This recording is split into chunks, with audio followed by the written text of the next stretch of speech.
Yo, what's up you guys? Dex here. Hope you're all having a wonderful day today.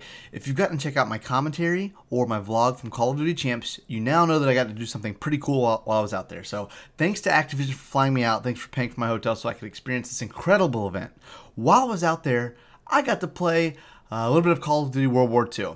So I definitely tried to take advantage of that booth that was set up at the venue and try to get as much gameplay as I could. We were able to get our first hands-on experience of the game. It was the same version of the game that was played at E3, so a lot of the YouTubers and content creators that were at E3 already put out some of the content. It wasn't anything new. I didn't have anything additional to share from that. Overall, the station set up to play Call of Duty World War II was the most desired feature outside of the actual competition itself. There were several stations set up with 12 PlayStation 4s, monitors, controllers, Astro A10 headsets to utilize the game chat communication. It was official. It felt like I was really like at a LAN or something, you know? The lines were pretty long at some point, but the staff did a great job managing how well the lines were moving along, getting people in, getting their gameplay, and having the various stations keep cycling players through. And then once you got done, you could jump right back in line and go again, you know? So I think they did an excellent job with that. I thoroughly enjoyed playing Call of Duty World War II. I'm super excited to play it starting this Friday on PlayStation 4. I'm going to be firing up my PlayStation 4 this week, so you'll probably see some streams on it. I'll only have Infinite Warfare on it though, so you know, I'll be just trying to get used to the controller, but I'll still be jetpacking around for this next week. But out of all of the games I played, I had two games that were pretty interesting because at this event at COD Champs, I ended up playing against some of the UK pro players on the other team first, and they absolutely rolled our team. I was near the top of our team, and I think I had like 10 kills and 15 deaths, which I could have done better, but being that I was playing pros, I could have done much worse as well. So I was okay with that. It was my first time playing it. I think they had gotten some games in already before me. But yeah, it was cool. So then there was another game where like we were in line and the other team in front of us, like they all went over to their station, right? They were all friends. You could tell they were talking stuff. They all went over to their stations and they had a full 6-man party at a showcase event. They had all 6 of their friends squatted up. They all walked to the same side. It was like, oh, we're playing a 6-man? Like, usually you try not to play a 6-man online. I didn't want to play a 6-man at a showcase event for Call of Duty World War II, bro. So, yeah, that happened, and I think we got stomped that time, too. But I didn't have my normal 6-man, you know? So that's my excuse for that. Other than that, though, the games felt good. I did all right on them, did well, got some higher kill streaks in some of the games. But, yeah, it was a great time. We got to play Team Deathmatch on Point to Hawk as well as Domination on Ardennes. As for the general thoughts about both game modes and the gameplay, I felt like they were very straightforward. Sledgehammer didn't try to reinvent the wheel with these traditional Call of Duty game modes of Team Deathmatch and Domination, which is a great thing. I love those game modes. They're probably the two that I play the most. So getting to play them, getting them to have their traditional feel, that was perfect.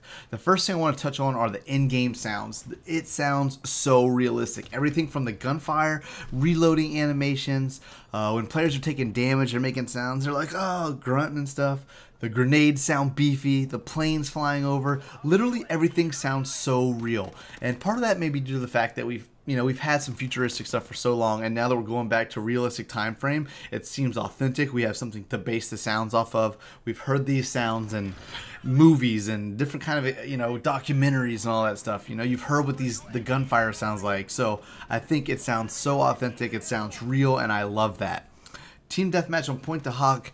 The map was neat. The map felt fast-paced, but at the same time, I had times where I felt isolated, pushing through the different trenches and whatnot. A lot of the time, the trenches, I felt like there was one way in and one way out, which, don't get me wrong, that's realistic. You're in a trench, and there were other ways, like tunnels, like by the time you get to it, then you could take that next tunnel or pathway or whatever, But sometimes, it was like, if you pick up a kill and you don't have a suppressor on, it's like you're on the radar on the HUD and I didn't feel like I had a way to get out, So I don't know. I kind of felt awkward about being in the trenches on that map. I felt like on that I tried to stay around the outside a little more. Except for whenever I was in the trenches, I was using the MP40 on that, and I did put the suppressor on. And I feel like you need to have pretty close range shot to utilize the suppressor. But being in the trenches with that, it kind of kept you off the radar because you weren't shooting non-suppressed weapons. So that could be one strategy. I won't say it's the best. So I'll kind of test that some more once the game gets dropped. The MP40 was definitely my most favorite weapon out of all the gameplay that I played. I love running the sub. I felt like it was fast-paced whenever you pulled it out. versus, you know, whenever you would use some ARs or LMGs, you felt a little slower, a little chunkier movement. Let it be known that suppressor really feels like it dumbs down the amount of damage you're doing. I didn't see actual statistics on it, but that's at least how it felt to me. So be aware of that whenever you go to put that on during the beta. I can't say that it'll be useful in all scenarios, but whenever you're right on top of each other, bobbing and weaving through the trenches, I did find it useful. As for domination on Ardennes, for the majority of this gameplay, I was running around with the MP40 submachine gun as well. There were plenty of places on the map where I found myself at a disadvantage because I wasn't going to be able to hit the longer range shots, which would have been much more useful with more of an AR type weapon.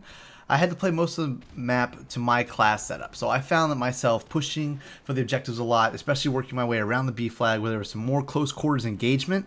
I was able to pick up a good number of kills by doing this and even acquired several score streaks playing off the B flag, playing around it, picking up kills, defending it, all of that jazz. Out of some of the kill streaks I was able to pick up while playing this, I was able to get the flamethrower, which I was able to pick up a few kills with that, and I also got the fighter pilot. So basically you're able to fly this plane. Once you call it in, you kind of direct your point across the map and you get to fly it and you get to pick up people that you see, like they're kind of like highlighted on the mini-map. And I was absolutely terrible with it. I couldn't get a single kill. So I probably need to learn how to use that because I was not doing very well. It was all probably kind of embarrassing, I'm not gonna lie. Ardennes seemed to be more like a 3-lane style map, with the A and C flag being on each end of the map, with the B kind of being in the middle off to the side. It seemed fairly proportionate on each side, so I really feel like I like the feeling of this map. It was my favorite of the two, but we know there are going to be plenty more maps once this game is released. We know we're going to have 3 in the beta, which I'm going to cover in just a minute. One thing I did notice about the MP40 was the reload time. It felt kind of slow, but remember, we're using the most basic class setups. We don't have any upgrades or perks or anything like that that we might be able to build up to. So I hope that's something we can improve later on with upgrades, progression, etc. Having the MP40 in my hand allowed for faster character movement. I was running and gunning left and right all over the map. Like I said, whenever I pulled out the AR LMG, I felt a little slower, and I felt like clunkier movement. It will be interesting to see how player progression will allow for improvements to the classes as well as the ability of our soldiers. I'm interested to see how much we're going to get to do in the beta as far as that, and obviously once the actual game is going to drop, that's what we all really want to know. We have confirmed that there will be 3 maps. We're going to have Pointe du Hoc, Ardennes like we've seen, and a new map, Gibraltar.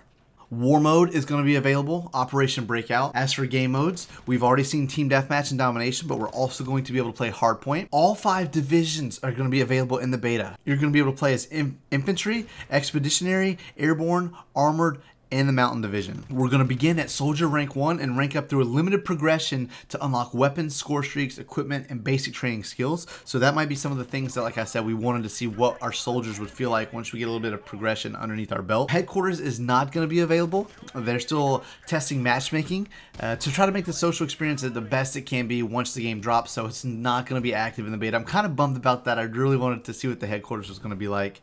There's not going to be supply drops or loot. Those customization features are going to be added once the game drops as well. And we're not going to see the esports or ranked playlist, game battles, any of the competitive features just yet. But they're going to be having a lot of cool stuff for us. It is limited, but I'm super excited that we're still going to get to see what the classes, the divisions are going to play like. We're going to get to see the maps. We even get to see war mode.